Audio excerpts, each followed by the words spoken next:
3 infants have been frozen to death in the Gaza Strip due to the cold temperatures since across the territory in the past 48 hours. According to medical sources, the ages of the 3 newborns range from 4 to 21 days, indicating that food insecurity among mothers led to new cases of illness among children.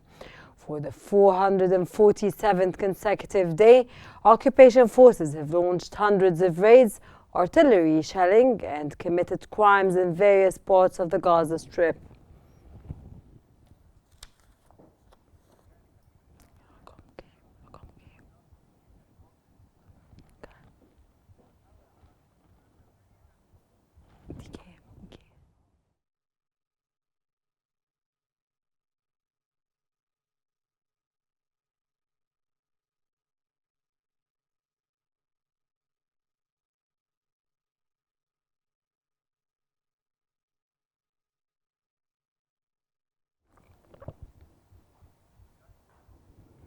Just in media reports, Israel has 7 airstrikes on Sana'a, 3 in Al-Hudaydiyah. Israeli raids destroyed much of departure hall at Sana'a airport while flights continued. More details are still coming in.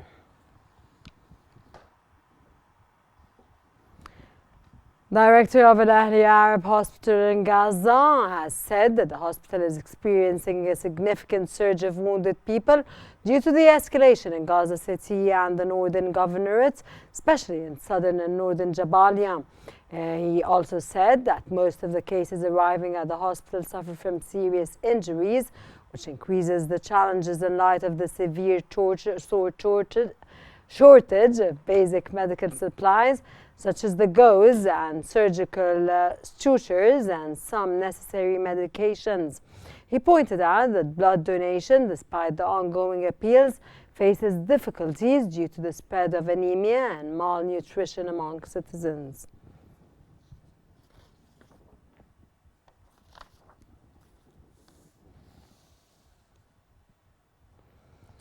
According to Israeli media, Israel's foreign minister has summoned the Vatican's top diplomat for discussions following recent comments by Pope Francis accusing Israel of cruelty in Gaza.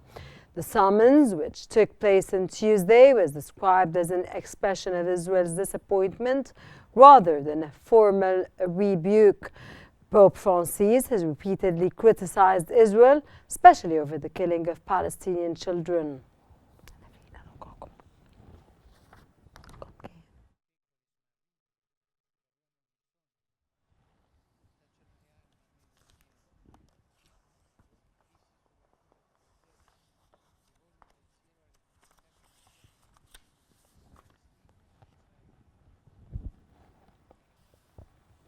Israeli occupation forces have detained at least 15 Palestinians in various areas of the West Bank as they continue their ongoing crackdown on the local population. According to the Palestinian Authorities, Prisoners and Ex-Prisoners Affairs Commission and the Palestinian Prisoner Society, the detentions were distributed across the governorates of Jericho, Kalaqliya, Ramallah, Tubas, Beit Lahem, and Jerusalem. Raids were accompanied by assault and their families spread destruction of property, including damage to homes.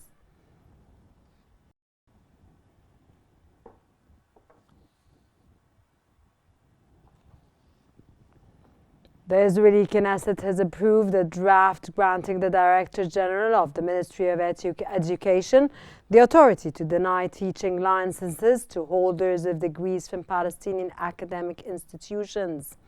The draft received a majority of 40 votes against 9 opponents. The proposed law states that teachers in East Jerusalem who studied at Palestinian universities must complete their studies at Israeli institutions to continue working. Those who obtained their degrees or completed most of their studies before the law takes effect will be exempted.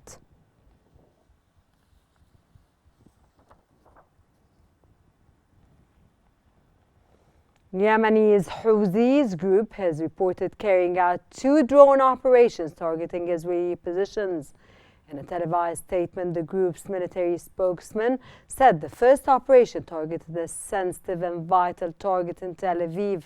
He added that the second drone targeted a military industrial area of Ashkelon in southern Israel.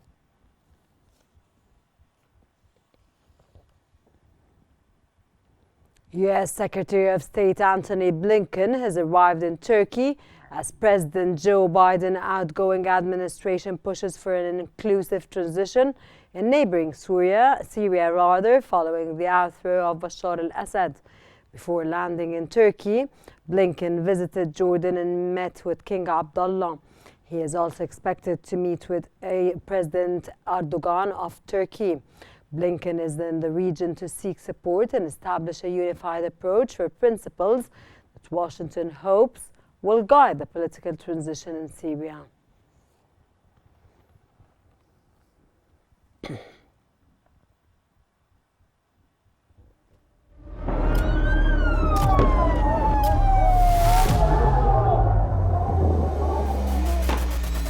كل المستهدفين هن مدنيين. وضع شيء مرعب، شيء بخوف.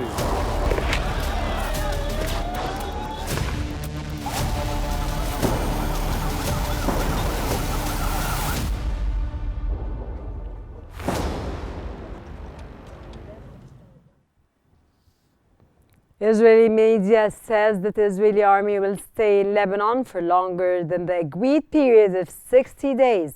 The Israeli media reported that Israeli troops would stay in southern Lebanon if the Lebanese army fails to achieve full control of the area. The Lebanese army has stated that Israel continues to violate the ceasefire agreement.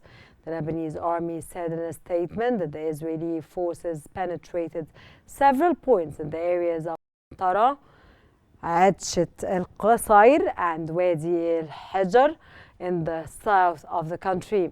The statement added that the Lebanese forces are strengthening their deployment in these areas and are monitoring the situation in coordination with the United Nations Interim Force in Lebanon, the UNIFIL, and the 5-member committee supervising the ceasefire agreement.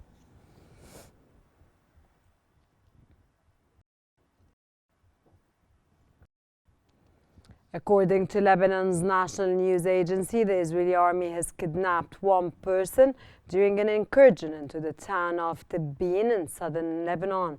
The news agency said the man was heading to his workplace at the Indonesian Battalion Center affiliated with the UN peacekeeping force, UNIFIL, in the town of Adshet al-Qasriyat in the Marjiyun district. UNIFIL has not yet commented specifically on the incident. It said in a statement that any actions that risk the fragile cessation of hostilities must cease.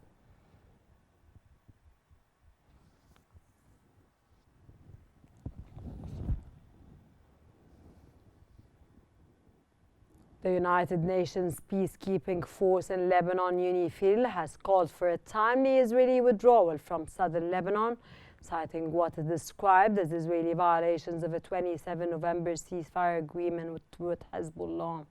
Israel and Hezbollah agreed to a 60-day ceasefire, which includes a phased Israeli military withdrawal after more than a year of war, in line with the 2006 UN Security Council resolution that ended their last major conflict. Under the terms of its truce with Hezbollah, Israeli forces have up to 60 days to withdraw from southern Lebanon, but neither side is permitted to launch offensive operations during this period.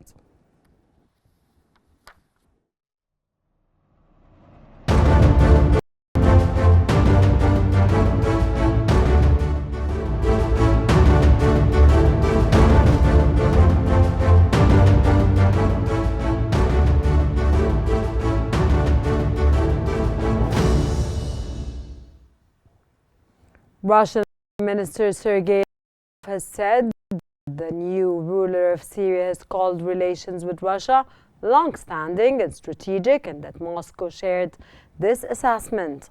Kremlin foreign policy aide said on Monday that Russia was in contact with Syria's new administration at both a diplomatic and military level.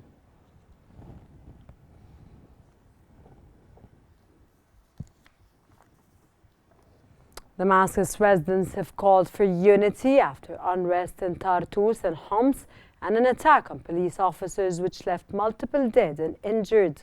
According to the transitional administration, 14 Syrian police officers have been killed in an ambush in Tartus countryside. This comes amid widespread unrest, including demonstrations and an overnight curfew, marking the most significant unrest since Bashar al-Assad's removal over 2 weeks ago.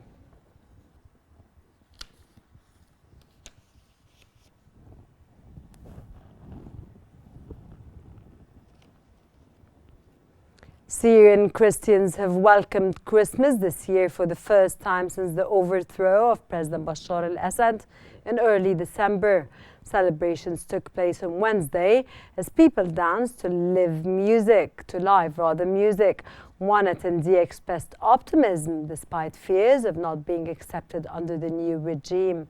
De facto ruler Ahmed al-Shara has told Christians and other groups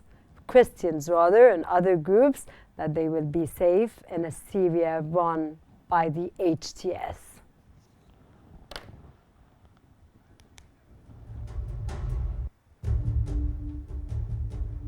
And that brings us to the end of our news bulletin. Here's what we have been covering. Israeli airstrike kills 5 journalists in the vicinity of Al Auda Hospital in Nusayrat in central Gaza.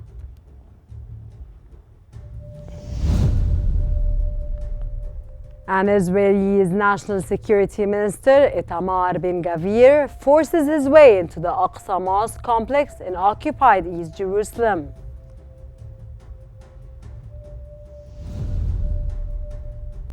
Israeli media says the Israeli army will stay in Lebanon for longer than the agreed period of 60 days.